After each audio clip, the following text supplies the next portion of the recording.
नमस्कार। आज मैं आपके लिए जो क्वेश्चन लेकर के आई हूँ वो इंक्लूसिव एजुकेशन पर है। आपसे इंटरव्यू में ये क्वेश्चन पूछा जा सकता है। ये प्राइमरी के टीचर्स जाएंगे उनसे भी पूछा जा सकता है, टीजीटी में भी पूछ सकते हैं और पीजीटीज में भी पूछ सकते हैं। और ये बहुत ही बर्निंग टॉपिक है और हर लेवल पर इस पर वर्क हो रहा है, क्योंकि हम चाहते हैं कि हमारे देश के हर लेवल का बच्चा एक साथ एक जैसी एजुकेशन ले। तो उसी के लिए इंक्लूसिव एजुकेशन का कार्यक्रम जो है शुरू है, जिसमें आप जब जाएंगे क्लास में तो आपको डिफरेंट तरीके के बच्चे मिलेंगे। लाइक हम अपने स्कूल में कितने तरीके के बच्चों को हम डील करते हैं।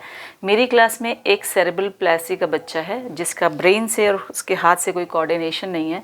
उसकी मम्मी उसको गोदी में उठा के लेके आती हैं और बेंच पर वो आधा लेट जाता है और वो हार्डली कभी पेंसिल पकड़ता है जब उसकी मम्मी कहती हैं।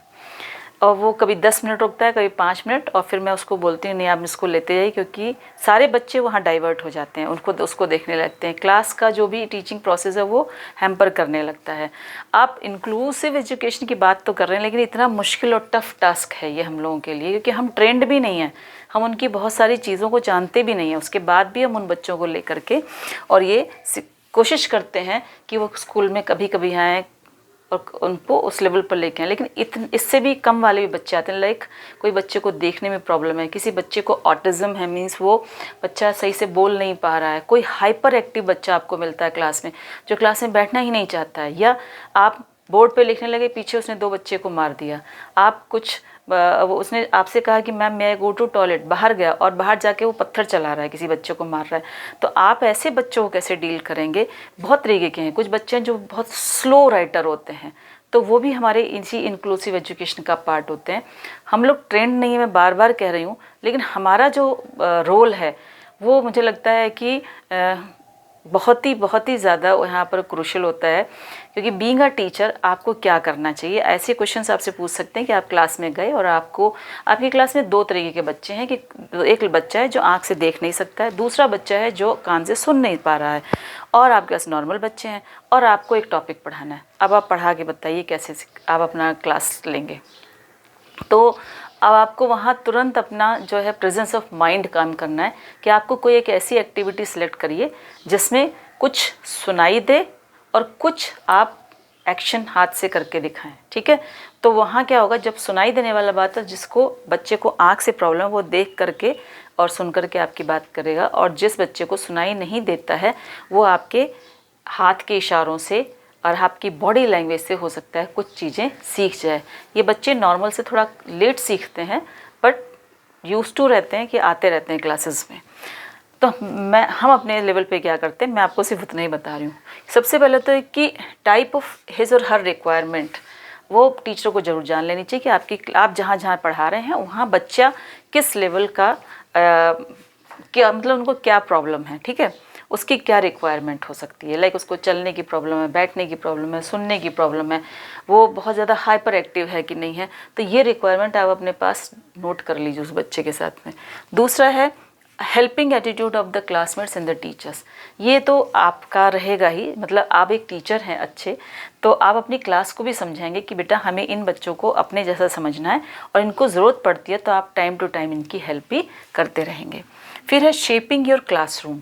आप अपनी क्लासरूम को उनके अकॉर्डिंग कैसे शेप करेंगे ना, तो आप उनकी सिटिंग पोजीशन कहाँ होगी, उनके लिए बोर्ड पर लाइट की प्रॉब्लम तो नहीं है, फोकस सही आ रहा है कि नहीं, क्लासरूम जो डेकोरेट आप करते हैं उसमें ऐसे आइटम्स होने चाहिए थोड़े बड़े, जो जिनको आँख से देखने में प्रॉब्लम है, कि बड़े बड़े आप चार्ट्स लगाएं, बड़े बोल्ड लेटर्स में लिखें, सो दैट उनको वो चीज़ जो है हेल्प करे स्टडीज़ में।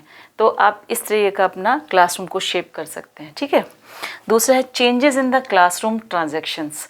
आप अपने क्लासरूम ट्रांजैक्शन जो अब डेली हम जाते हैं कि हमने एक एक्टिविटी कराई, क्लास बोर्ड पे लिखा, बच्चे कॉपी में लिखने लगे, लेकिन क्या जो इंक्लूसिव एजुकेशन में बच्चे आ रहे हैं क्या वो वहाँ उतना ही सीख पा रहे हैं?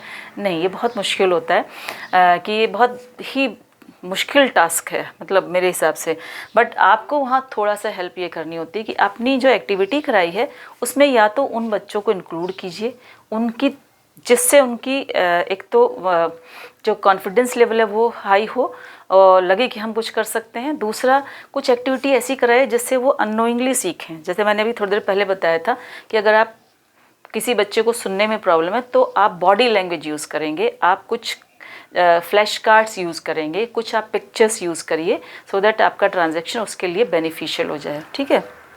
जिन लोगों को थोड़ी सी प्रॉब्लम है कि सुन नहीं सकते हैं तो उनके लिए ऑडियो टेप्स थोड़ा हाई फ्रिक्वेंसी में यूज़ कीजिए और तेज बोलिए, उन बच्चों को थोड़ा आगे बैठा लीजिए।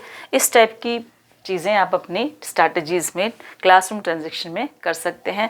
कुछ बच्चे हैं जिनको आँख से देखने में प्रॉब्लम है, उनको आप ऐसी वर्कशीट्स दे दीजिए उसी वक्त अपना पढ़ने के बाद कि आप उनको बोर्ड से लिखना ना पड़े और आपकी वर्कशीट में ही वो थोड़ा सा काम करें, क्योंकि उनको हमें इंक्लूड करते रहना है, हमारी एजुकेशन में वो समावेशी रूप में वर्क करते रहना है।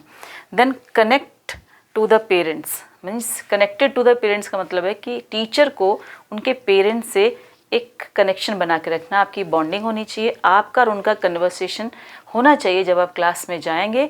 और आप मतलब वीकली आप कम से कम एक रिपोर्ट उनके पेरेंट्स तक दें और उनसे भी लें कि वो घर पे बच्चा क्या करता है, तो आपको बहुत फ़ायदा होगा उसमें। Then don't over protect the child, ये भी एक होता है कि अगर किसी बच्चे को चलने में थोड़ी सी प्रॉब्लम है तो 4 बच्चे उसको लेके रोज़ चलने लगते हैं, तो ये भी नहीं करवाए, उसको let them do his own activities by his own strength, उसको फील होने दीजिए कि वो कुछ कर सकता है लाइफ में। तो ओवर प्रोटेक्टेड नहीं रखना, हेल्पिंग देनी है, जैसे मैंने कहा था कि हेल्पिंग एटीट्यूड होना चाहिए, ओवर प्रोटेक्शन कहीं नहीं दिखना चाहिए आपका। फुलफिल हिज और हर नीड्स, अगर उसकी कोई रिक्वायरमेंट है, लाइक उसको वॉशरूम्स तक जाना है और आपके पास में अगर व्हील चेयर नहीं है तो आप उसकी इस रिक्वायरमेंट को फुलफ़िल करवाइए स्कूल से।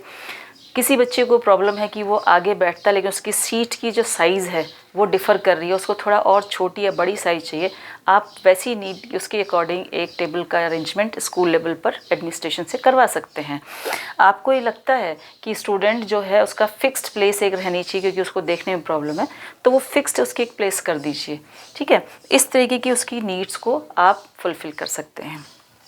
Then report to the administration, आप कोई भी प्रॉब्लम उस बच्चे के साथ आपको लगती है और कोई अच्छा काम भी करता है तो उसकी रिपोर्ट आपके पास रिटन में रखिए, एडमिनिस्ट्रेशन को ज़रूर दीजिए। अब इतने सारे पॉइंट्स मैंने आपको बताए हैं, तो आप इनमें से बहुत सारे पॉइंट्स को अपने आंसर में इंक्लूड कर सकते हैं कि आप अपने क्लासरूम ट्रांजैक्शन को इंक्लूसिव एजुकेशन में कैसे बेटर परफॉर्म कर सकते हैं। मुझे लगता है कि it's enough for all of you, आपके इंटरव्यू में आपको बहुत हेल्प करेगा। और मिलते हैं नेक्स्ट वीडियो में, तब तक के लिए till then bye. Thank you to watching this to watching my videos, and thank you for appreciating my work, and I will try to do my best for all of you. Thank you.